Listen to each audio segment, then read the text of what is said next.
ये कौन अपन mummy papa के कथी कहबन जल्दी बियाह करा देते। बा एते खातर भए गेल से कंट्रोले नहीं से कौन है ये? तो अपन मम्मी पापा के पठा दिया ना देखे के हमार मम्मी पापा देखी ललक अहाँ के मन पसंद क्या लेना है हम तो आइयो ला के चल जाब तो अहाँ के रख ले। तो बराती ला के आबे ना तो बरियाती में तो अखन बहुत टाइम से 3-4 महीना हम केना रहबै। सुन लिए इंतजार के फल मीठा है से मीठा तो अखनियो छी तो की करबै छोड़ दे ए वो तो चलू ना कतो देखो ना तो दबाल छी ओ त की छ ओ त दबाले त दबाले के पाछा बैठबै गांव के पाछा त रोड छै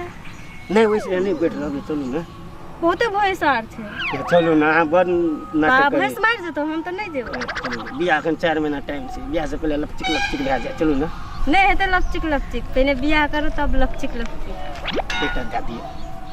नहीं एक चुमा दे दिए तो हम 2 रात के चैन से नींद सुतबै तो इंतजार करबे 2 महीना सपने में चुमा ला दियो ना अच्छा लियो दे दियो आहा जी आज रह गया चलो चलो चलो चलो उठो उठो उठो अब 2 दिन आराम से रहोगे।